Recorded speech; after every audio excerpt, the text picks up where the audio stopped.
बहुत से लोग कहते हैं मुझे यीशु के बारे में पता है। शायद आप यीशु के बारे में जानते हैं, लेकिन क्या आप यीशु को जानते हैं? क्या आप उसे व्यक्तिगत रूप में जानते हैं?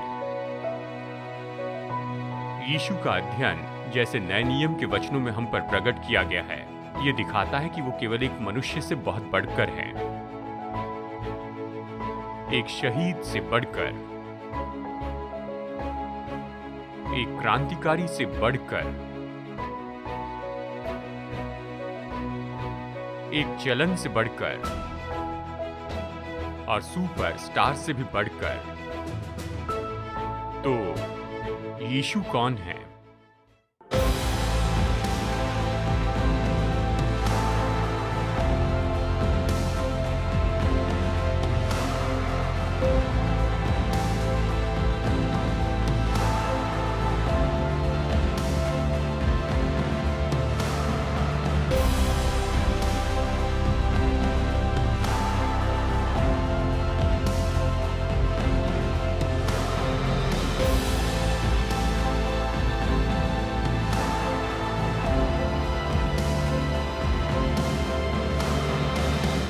यीशु युगों का वो भेद है और इतिहास का आश्चर्य है। वो व्यक्तिगत है और उसे जान सकते हैं, और वो आपको और ज्यादा जानने की कामना करते हैं। खोज निकाले कि आपका जीवन कैसे उमड़ते जाएगा। जैसे आप जिस यीशु को नहीं जानते हैं, वो आपके प्रभु और उद्धारक होंगे, जिनसे आप हमेशा प्रेम रखेंगे। आज हम बाइबल की एक कहानी को देखेंगे जो कि बहुत ही विख्यात है, और ये यीशु के बारे में है, जो हर तरह की रुकावट को पार करते हैं, उनके ऊपर से जाते हैं कि किसी को देखें और उद्धार दे।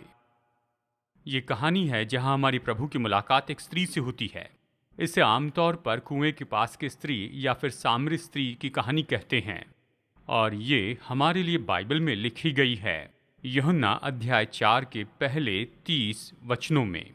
और आज हम हमारे अद्भुत प्रभु के स्वभाव के बारे में यहाँ पर सीखेंगे।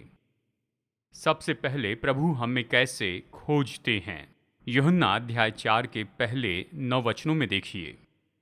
मुझे याद है 1990 की शुरुआत में हम चर्च के इस युग में से होकर गए हैं। जानते हैं, चर्च ऐसे तरीकों में से होकर जाता है। कितनों को बस मूवमेंट याद है, जहाँ सब बस से चर्च में आते थे, और इसके बारे में ऐसी बहुत सी कहानियाँ हैं। हम इस समय में से होकर गए जिसे सीकर्स मूवमेंट कहते हैं, और ये तो विचार था कि सभी लोग परमेश्वर को खोज रहे हैं, और अगर हम उनके साथ में जुड़ जाते हैं तो हम उन्हें सुसमाचार में ला सकते हैं, और इस कारण सीकर्स चर्च भी बने हैं। यानी क्या हुआ, देखिए, वो तो बस देखने के लिए गए, और जवान आक्रामक पास्टर, यानी आप जो भी सोचते हैं वो सब कुछ करने लगे, और उसका, जिसे हम चर्च कहते हैं, उससे कोई संबंध नहीं था कि लोगों को उनकी सभा में आने के लिए आकर्षित करें। मुझे याद है कि एक चर्च में पास्टर मोटरसाइकिल चलाते हुए चर्च के स्टेज पर आए उनकी सभा में। क्या मुझे कभी ऐसे करते देखा?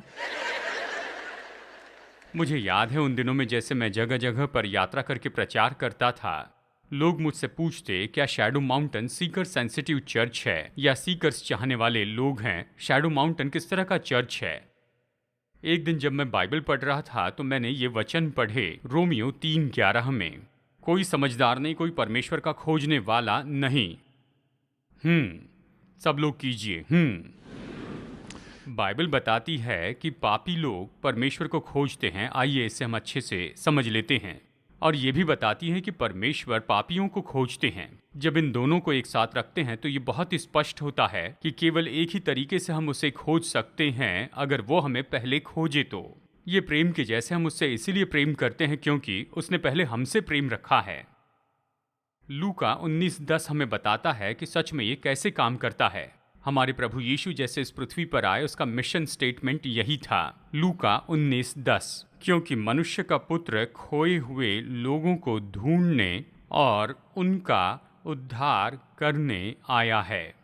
तो अब जब मुझसे लोग पूछते थे कि आप सीकर फ्रेंडली चर्च हैं, तो मैं कहता जी हाँ, हम यीशु को खोजते हैं और उसके साथ बहुत अच्छे से रहते हैं। हाँ, इस तरह से आप इस सवाल का जवाब दीजिए। भाइयों और बहनों, बाइबल हर जगह पर इस महान सच्चाई की सहमति देती है कि यीशु खोजने वाले हैं। वो खोजते हुए आपके पीछे आते हैं, वो खोजते हुए मेरे पीछे आते हैं। शायद हम ये सोचे कि हम यीशु को खोजते थे और इसीलिए उसके पास आए, लेकिन हम उसे खोजने के पहले उसने हमें खोज निकाला। सबसे पहले वो हमें खोज रहे थे। और बहुत से लोग जब वो विश्वासी बने, अगर वो सच कहे तो वो कहते हैं मैं तो प्रभु को खोज भी नहीं रहा था, उस समय प्रभु ने आकर मुझे पकड़ा, वो मुझे खोजते हुए आए। तो आज हम यहाँ पर वचन का भाग देखेंगे और हम देखेंगे कि हमारे प्रभु हमें कैसे खोजते हैं। और हम यूहन्ना के सुसमाचार अध्याय 4 से क्या सीख सकते हैं, वो ये है कि चाहे हम जहाँ भी हो, प्रभु यीशु हमें खोजते हैं। चाहे हम कुछ भी क्यों न करें, चाहे हम कुछ भी क्यों न हो, यीशु की कोई सीमाएं नहीं हैं कि हमारे पास में आने से उसे किस तरह से कोई रुकावट हो। हम खुद हमारे बीच दीवार खड़ी करते हैं। हम अपने जीवन के आसपास सीमा बनाते हैं और कहते हैं कि मैं जाऊंगा, इन लोगों को गवाही दूंगा, लेकिन उन लोगों को गवाही नहीं दूंगा। मैं इस समूह से प्रेम रखूंगा, उससे नहीं रखूंगा। लेकिन चाहे कुछ भी हो, यीशु की कोई सीमा नहीं थी। जैसे हम इस वचन का अध्ययन करेंगे, आप इस बात को देखेंगे। सबसे पहले वो वंशवाद के परे हमें खोजते रहते हैं। यूहन्ना अध्याय 4 के पहले 6 वचनों में हम पढ़ते हैं, फिर जब प्रभु को मालूम हुआ कि फरीसियों ने सुना है कि यीशु यूहन्ना से अधिक चेले बनाता है और उन्हें बपतिस्मा देता है, यद्यपि यीशु स्वयं नहीं वरन उसके चेले बपतिस्मा देते थे, तब यीशु यहूदिया को छोड़कर फिर गलील को चला और उसको सामरिया से होकर जाना अवश्य था। इसलिए वो सूखार नामक सामरिया के एक नगर तक आया जो उस भूमि के पास है जिसे याकूब ने अपने पुत्र यूसुफ को दिया था, और याकूब का कुआं भी वहां था। अतः यीशु मार्ग का थका हुआ उस कुएं पर यों बैठ गया। यीशु यों ही बैठ गया और ये बात 6 घंटे के लगभग हुई। यूहन्ना हमें बताता है कि यीशु यात्रा कर रहे थे यहूदिया से गलील में। अगर आप नक्शा देखें तो जानेंगे कि यहूदिया से गलील में जाने के लिए कि सीधा मार्ग तो सामरिया के बीच में से होकर जाता था। लेकिन बहुत से लोग ये जानते होंगे कि यहूदी सामरियों से नफरत करते थे, और कोई भी आत्मसम्मान रखने वाला यहूदी सामरिया से नहीं जाता था किसी भी कारण से। वो तो अपनी यात्रा में सामरिया के बाहरी छोर से जाते और इस तरह से गलील में आते थे ताकि उन्हें किसी तरह सामरी भूमि पर से न जाना पड़े। यहूदी सामरियों से नफरत करते थे और सामरी भी ऐसे ही महसूस करते थे। यहूदी और सामरियों के बीच में ये जो कड़वी नफरत थी बहुत समय से थी। देखिए, ईस्वी सन पूर्व 721 में अशरूर के लोग इसराइल के उत्तरी राज्य से आए और बहुत से इसराइलियों को अशरूर की बंधुआई में लेकर चले गए, और अशरूर के लोगों ने उस पूरे प्रांत को अपने लोगों के द्वारा भर दिया, और बाकी रह गए इसराइली पर्शियन और दूसरे जीतने वाले लोगों के साथ मिल गए, और अन्य जातियों की बहुत सी विधियां उनके साथ में जुड़ गईं, और सामरिया तो ऐसा प्रांत बन गया जो अपनी अशुद्धता के लिए जाना गया था। ईस्वी सन पूर्व 587 में बेबीलोन के लोग आए और उन्होंने दक्षिणी इसराइल को अपनी बंधुआई में ले गए, और जबकि दक्षिणी इसराइल बेबीलोन के द्वारा बंधुआई में चला गया था, ये तो पूरी तरह से शुद्ध यहूदी खून था। उन्होंने बेबीलोनियन के साथ शादी नहीं की। अब ये चित्र समझ लीजिए, यहूदी अपने देश में वापस आ रहे थे और दक्षिण में रहने वाले इसराइलियों ने दूसरी जाति से विवाह नहीं किया था, और वो उत्तरी राज्य के इसराइलियों से नफरत करने लगे क्योंकि वो अशरूर की बंधुआई के बाद में जब स्थापित हुए वो अशरूर के साथ विवाह करने लगे, और फिर उसके बाद में बहुत बड़ा तनाव उठ खड़ा हुआ। यानी शुद्ध इसराइलियों में जो बेबीलोन की बंधुआई से बाहर आए थे पर बेबीलोन के लोगों से विवाह नहीं किया, और जो इसराइली जिन्हें अशरूर लेकर चले गए थे लेकिन अशरूर की परंपरा में उन्होंने विवाह किया, यानी उनके नाशवान तरीके से और झूठे ईश्वरों के सामने। यानी यहाँ पर उनके मन में शुद्ध इसराइली थे और यहाँ पर अशुद्ध भ्रष्ट इसराइली लोग थे, और इसलिए उत्तरी राज्य दक्षिणी राज्य से संबंध नहीं रखता था। और ये नफरत इतनी बढ़ गई थी, यानी वो सच में अपने मार्ग में 100 मील चलने के लिए तैयार थे ताकि उस प्रांत में अपना कदम न रखें जिसे सामरिया कहते थे। लेकिन याद रखिए, जब यीशु ने गलील में अपनी यात्रा की, सबसे छोटा मार्ग तो सामरिया से था, और बाइबल कहती है कि यीशु बाहर के मार्ग से नहीं गए। वो उस प्रांत को चक्कर काट कर नहीं गए कि गलील में पहुंच सके, वो तो सामरिया के केंद्र में से होकर गए। अब याद रखिए कि यीशु यहूदी रब्बी थे, वो कट्टरपंथी यहूदी थे, और वो उस भूमि से गए जिसके बारे में यहूदी सोचते थे कि ये अशुद्ध भूमि है। जो ऐसे यहूदियों से बनी है जिन्होंने अश्शूर के लोगों से विवाह किया। यीशु यहूदी थे और वो जिस स्त्री से मिलने वाले थे, जिस स्त्री को वो खोज रहे थे, वो एक सामरी थी। यीशु ने वंशवाद को दूर किया। जब उसने स्त्री को कुएं के पास देखा तो यहूदी को नहीं देखा, उसने सामरी को नहीं देखा, उसने एक व्यक्ति को देखा जिसके लिए मसीह मरे, जिन्हें ये सुसमाचार सुनने की जरूरत है। क्या हो सकता है कि आज हम इसे अपने दिल में उतार लें कि परमेश्वर को परवाह नहीं हमारे रंग के बारे में या फिर हमारी भाषा के बारे में या हमारे वंश के फर्क के बारे में। वो तो सारे संसार के लिए मरे और सारे संसार को एक व्यक्ति के रूप में देखते हैं, और हमें भी ऐसा दृष्टिकोण रखना है। हमें ये नहीं कहना चाहिए मैं उन लोगों की सेवकाई नहीं कर सकता हूँ। यीशु वंशावली की रुकावट के पार चले गए कि जरूरतमंद स्त्री के जीवन को छू लें। वो केवल हमारे वंशवाद की रुकावट को दूर नहीं करते, वो हमारे सामाजिक विभाजन से परे खोजते हैं। वचन 7 और 8 हमें बताता है, इतने में एक सामरी स्त्री जल भरने आई। यीशु ने उससे कहा, मुझे पानी पिला, क्योंकि उसके चेले तो नगर में भोजन मोल लेने को गए थे। जब यीशु उस कुएं के पास बैठ गए और इस सामरी स्त्री से उसने बातें की, तो वो केवल वंशवाद के रुकावट के पार ही नहीं गए, वो सामाजिक रुकावट के पार भी गए। यानी उस परंपरा में जब उन दिनों में यीशु वहां पर रहते थे, यानी एक यहूदी व्यक्ति कभी भी स्त्री से लोगों के सामने बात नहीं करते थे। विश्वास नहीं करेंगे कि वो अपनी पत्नी या अपनी बहन से भी बात नहीं कर पाते थे। केवल एक ही स्त्री से वो लोगों के सामने बात कर पाते थे, वो भी अपनी बेटी से। तो जब यीशु सामरिया से होकर जा रहे थे, याकूब के कुएं के पास वो स्त्री से बात करने के लिए बैठे, तो उसने उन 2 सीमाओं को पार कर दिया था जो उन दिनों में नियंत्रण करते थे। नंबर 3, वो परंपरा विभाजन के परे खोजते हैं। वचन 9 कहता है, उस सामरी स्त्री ने उससे कहा, तू यहूदी होकर मुझ सामरी स्त्री से पानी क्यों मांगता है? क्योंकि यहूदी सामरियों के साथ किसी प्रकार का व्यवहार नहीं रखते थे। सही तरह से कहा तो यीशु व्यवस्था तोड़ने वाले हो गए। वो पारंपरिक क्रांति लाने वाले थे। उसने अपने दिनों के नियमों को तोड़ दिया। जबकि दूसरे यहूदी सामरिया में से होकर जाने को टालते थे और घूम कर जाते थे, वो तो इस प्रांत के बिल्कुल बीच में से जाते हैं। यीशु उन्हें खोजने के लिए आए जो बाकी सब लोगों ने छोड़ दिए थे। एड्स वार्ड से लेकर बेघरों का आसरा, कोई भी मनुष्य परमेश्वर की दृष्टि में अछूत नहीं है।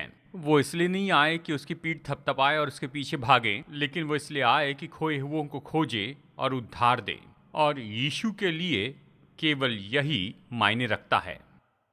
वो तो मनुष्य थे जिन्हें उद्धार चाहिए था। तो क्या ये हमारा तरीका नहीं होना चाहिए?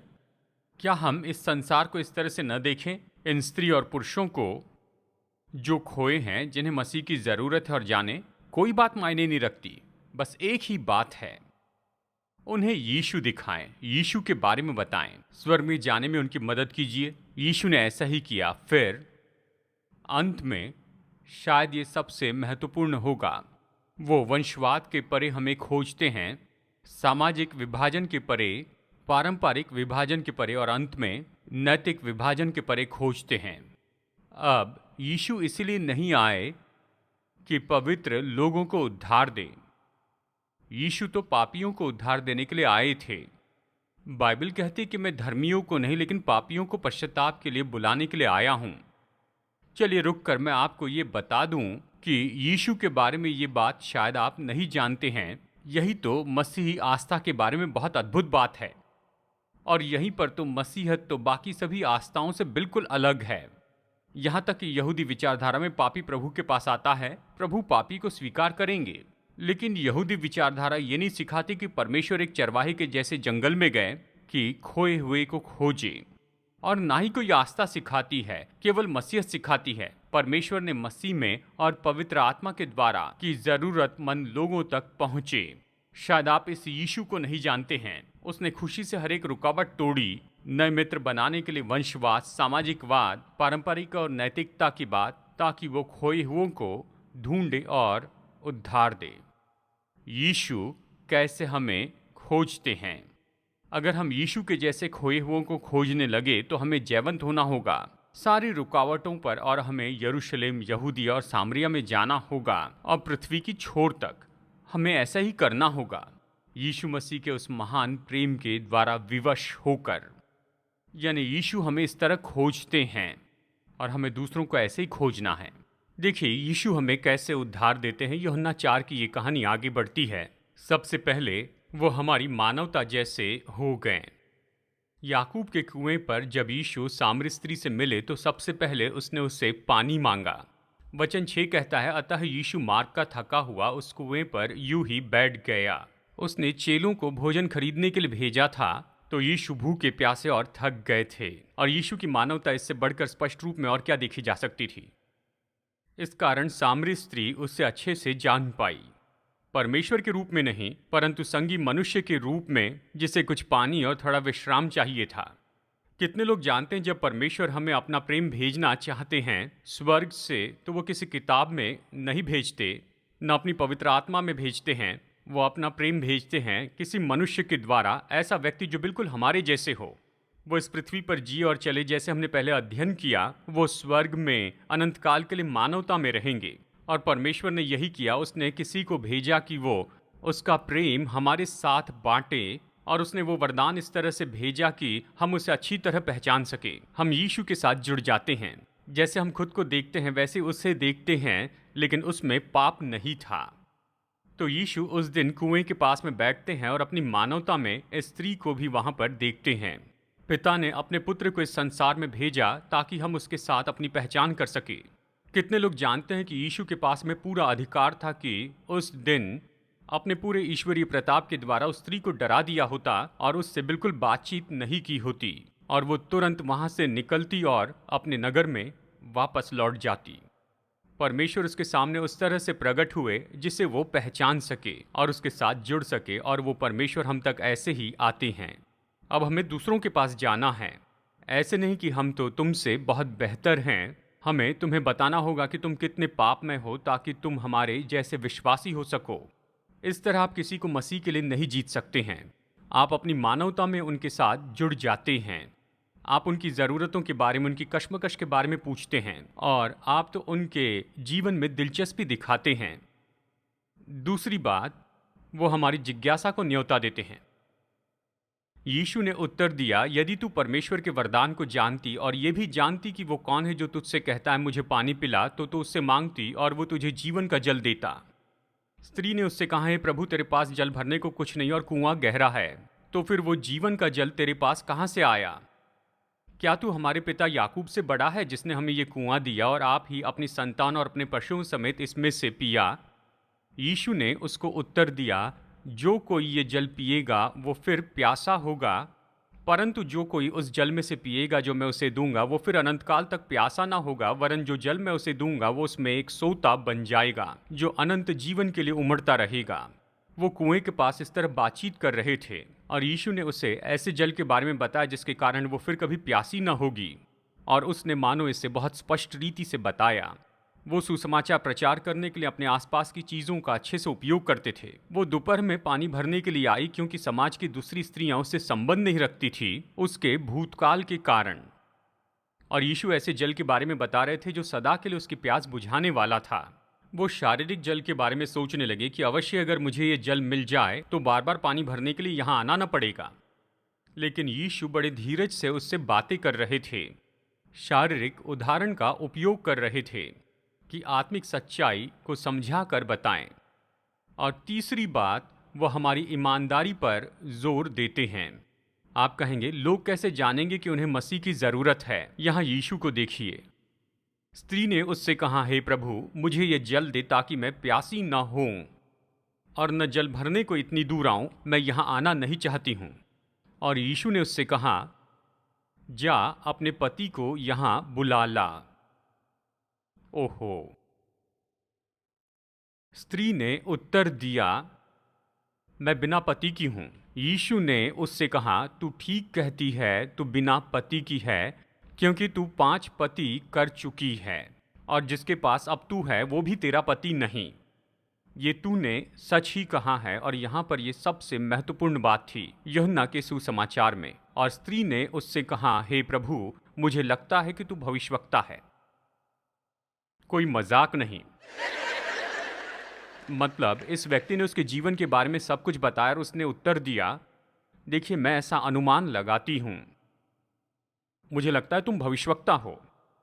यीशु को ऐसा करना पड़ा ताकि ये स्त्री सच बताए कि वो कौन है, ताकि उसकी आत्मिक जरूरत के बारे में वो बता सके। अगर जीवन का जल ही स्त्री के लिए सब कुछ होता तो उसे अपनी नैतिक असफलता और पाप के बारे में ईमानदारी से बताना था।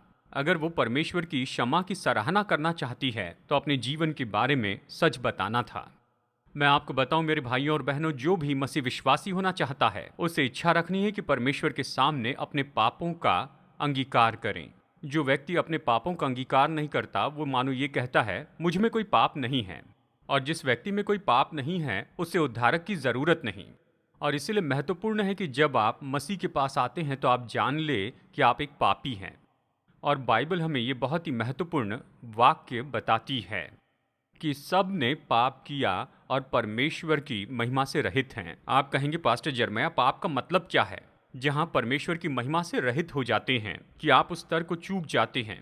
इसका मतलब अगर हमें स्वर्ग में जाना है तो दो ही मार्गों के द्वारा ये संभव हो सकता है। एक तो बिल्कुल सिद्ध जीवन जीना है और कभी एक भी पाप नहीं करना है, तब आप परमेश्वर के सामने स्वर्ग में खड़े रहकर कह सकते हैं मैंने अपने पूरे जीवन में एक बार भी पाप नहीं किया, चाहे जानबूझकर हो या अनजाने में हो, और ना ही कल्पना में भी। क्या यहाँ पर कोई है जो इसकी कोशिश करना चाहे? मुझे नहीं लगता आप कर पाएंगे। मुझे परवाह नहीं आप कोई भी हो, लेकिन कोई भी ऐसा व्यक्ति नहीं है। तो फिर दूसरा पर्याय क्या है कि ये मान ले कि पहला मार्ग काम नहीं करेगा क्योंकि आप एक मनुष्य हैं और आप एक पापी हैं, और कहें प्रभु परमेश्वर, मैं स्वर्ग में अपनी ही शक्ति में नहीं आ सकता क्योंकि मैंने पाप किया है। मैं अपने पापों से पश्चाताप करता और आपको अपना उद्धार करता स्वीकार करता हूँ। यीशु स्त्री के साथ उस दिन क्या कर रहे थे, ये तो बहुत ही दया और बहुत ही सामर्थी तरीके से ये समझने में उसकी मदद कर रहे थे कि वो खोई हुई है और उसे उद्धार पाने की जरूरत है, और जरूरी है कि कोई उसके बदले में इसे करे। तो उसने उसकी ईमानदारी पर जोर दिया। वो उसकी धार्मिकता को अवैध ठहराते हैं। दुर्भाग्यवश जब यीशु ने स्त्री का भूतकाल बताया तो वो तुरंत ही इसके बारे में बात करने को तैयार नहीं थी। हम समझ सकते हैं कि ऐसा क्यों हुआ। तो उसने वही किया जैसे कई बार हम करते हैं, उसने विषय ही बदल दिया। यीशु उससे उसके पाप के बारे में बात कर रहे हैं और वो आराधना के बारे में चर्चा करना चाहती थी, लेकिन यीशु ने उसे सुधारा और उसे उसी जगह पर लाया जहां से वो पटरी से हट गई थी। अब देखिए इसके बाद क्या होता है। वो हमारी जिम्मेदारी शुरू करते हैं। जब यीशु वापस उसी मुद्दे पर बात करते हैं तो ये स्त्री यीशु से कहती है, उस स्त्री ने कहा मैं जानती हूँ कि मसीहा जो ख्रिस्त कहलाता है आने वाला है। उसने कहा मैं जानती हूँ वो आएगा, मसीहा आएगा जिसे ख्रिस्त कहते हैं।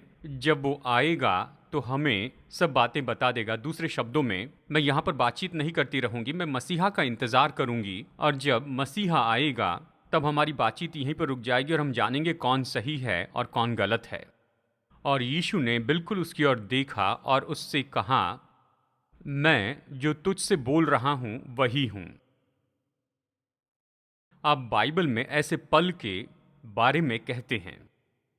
ये सामरी स्त्री अपनी जिम्मेदारियों को खोजने वाली थी। ये व्यक्तिगत और आत्मिक थी, पारंपरिक और धार्मिक नहीं थी। जब यीशु ने आराधना के बारे में उसे समझ दी तो उसने सोचा कि ये किसी जगह पर जाने के द्वारा होती है। उसने मसीहा के बारे में बताया और फिर यीशु यहाँ पर मानो बम गिरा देते हैं। उसने कहा, सुनो, मसीहा के आने का इंतजार नहीं करना है, वो यही है। मैं तुमसे जो बात कर रहा हूं मैं वही हूं। भाइयों और बहनों, मैं आपको स्पष्ट बता दूं, जहां तक कि यीशु की बात आती है, बीच की कोई जमीन नहीं है। ऐसा कुछ नहीं। एक तो आप उसके लिए हैं या उसके विरुद्ध में हैं। आप कहेंगे मैं यीशु के विरुद्ध में नहीं। अगर आप उसके लिए नहीं तो उसके विरुद्ध में हैं। आप कहेंगे कि देखिए बस मैं बीच में रहूंगा। नहीं, मैं आपको सच बताऊं, बीच की कोई जगह नहीं। यीशु ने कहा अगर तुम मेरे लिए नहीं तो मेरे विरुद्ध में हो। एक तो आप विश्वासी हैं या फिर अविश्वासी हैं। आपको क्षमा किया गया है या फिर क्षमा नहीं किया गया है। एक तो आप पर दोष भावना है या अपनी दोष भावना यीशु को दे चुके हैं। यीशु स्त्री को ऐसी जगह पर लाए जहां एक ही परिस्थिति जो उसके सामने थी वो ये थी। यहां यीशु कह रहे हैं कि वही मसीहा है। उसे एक तो स्वीकार करना था या इनकार करना था। अब इस कहानी को पढ़ने के द्वारा हम जानते हैं कि उसने क्या किया। तो अब हम देखते हैं कि यीशु हमें कैसे देखते हैं। वचन 27 से वचन 30 तक। इतने में उसके चेले आ गए। यीशु यहाँ पर इस कुएं पर उस स्त्री से बात कर रहे थे और उस समय की परंपरा वो जानते थे और वो अचंभित हुए कि वो स्त्री से बात कर रहा है। तो भी किसी ने न पूछा कि तुम क्यों बात कर रहे हो। तब स्त्री अपना घड़ा छोड़कर नगर में चली गई और लोगों से कहने लगी, आओ एक मनुष्य को देखो जिसने सब कुछ जो मैंने किया मुझे बता दिया। कहीं यही तो मसीहा नहीं है। अतः वे नगर से निकलकर उसके पास आने लगे। आप सोच रहे होंगे स्त्री ने मसीहा को स्वीकार किया। जरूर किया। मुझे कैसे पता? उद्धार पाने के बाद सबसे पहले लोग जाकर दूसरों को बताते हैं। जब उसने जाना कि वो मसीहा से मिली तो सबसे पहले यही किया कि वो वापस गई। अपने घर लौटकर उसने इन लोगों को बताया कि वो किससे मिली है। उस नगर के बहुत से सामरियों ने उस स्त्री के कहने से यीशु पर विश्वास किया, क्योंकि उसने ये गवाही दी थी, उसने सब कुछ जो मैंने किया है मुझे बता दिया। इसलिए जब ये सामरी उसके पास आए तो उससे विनती करने लगी कि हमारे यहाँ रहे। अतः वहाँ 2 दिन तक रहा। उसके वचन के कारण और भी बहुत से लोगों ने विश्वास किया। और फिर उन्होंने उस स्त्री से कहा, अब हम तेरे कहने ही से विश्वास नहीं करते, क्योंकि हमने आप ही सुन लिया और जानते हैं कि यही सचमुच में जगत का उद्धार करता है। यही मसीहा है। यीशु के बारे में शायद आप ये दिलचस्प बात नहीं जानते हैं। पहली बार जहां पर जगत का उद्धार करता शब्द बाइबल में उपयोग किया गया, ये तो तुच्छ जाने गए सामरी लोगों के मुंह से निकले थे। तो अब ये हमारे लिए मौका है कि हम पीछे मुड़कर देखें और यीशु आपको खोज रहे हैं। उन पद चिन्हों को जरा गौर से देखें ताकि आज आप इस जगह पर पहुंच पाए। अगर आप यीशु को नहीं जानते हैं तो चलिए मैं आपको ये बात बताऊं। यीशु आपको खोज रहे हैं। आज वो आपको यहां पर लाए हैं। आप और कहीं हो सकते थे, गोल्फ कोर्स में या फिर कोई खेल देखते हुए रहते, कहीं और हो सकते थे, लेकिन यहां पर हैं सुसमाचार के इस संदेश के लिए। अगर आप उद्धार का ज्ञान पाना चाहते हैं तो अपने हृदय की सुनिए और अपना दिल खोलिए और यीशु को अपने उद्धारकर्ता के रूप में स्वीकार कीजिए। वो आपसे प्यार करते हैं। उसने अपने पुत्र को भेजा कि आपको खोजे और उद्धार दे। वो आपसे जबरदस्ती नहीं करेंगे। आपके दिल के दरवाजे को वो कभी नहीं तोड़ेंगे। आपको भीतर से इसे खोलना होगा और कहना होगा, प्रभु यीशु मसीह मेरे दिल में आइए। मैं मानता हूं कि मैं एक पापी हूं, मुझे उद्धार पाना है। मैं चाहता हूं आप मेरे उद्धारक होइए। आज मेरे साथ दिशा परिवर्तन में जुड़ने के लिए धन्यवाद। जितना ज्यादा हम वचन का अध्ययन करेंगे उतना ज्यादा हम समझेंगे कि हमारे प्रेमी परमेश्वर हम में से हर एक के साथ व्यक्तिगत संबंध रखना चाहते हैं। अगर आप उसके साथ ये संबंध शुरू करना चाहते हैं तो पहला कदम है कि अपने पापों से पश्चाताप करें और यीशु मसीह को अपना उद्धारकर्ता और प्रभु बना लीजिए। जब आप ये निर्णय लेते हैं कि परमेश्वर के मुफ्त का वरदान उद्धार प्राप्त करेंगे तो मसीह यीशु में नई सृष्टि के रूप में आपकी यात्रा परमेश्वर के साथ शुरू होगी। तो आज आपने अगर विश्वास का ये कदम उठाया है तो मैं प्रोत्साहित करता हूँ कि आपका ये निर्णय दूसरे विश्वासियों को बताएं और भरोसेमंद सेवका या लोकल चर्च को बताएं और अपने नए विश्वास में उन्नति पाते चले जाएं। प्रभु आशीष दे जैसे आप परमेश्वर के साथ चलना शुरू करते हैं। और मैं अगली बार फिर आपसे मुलाकात करूंगा यहीं पर दिशा परिवर्तन में।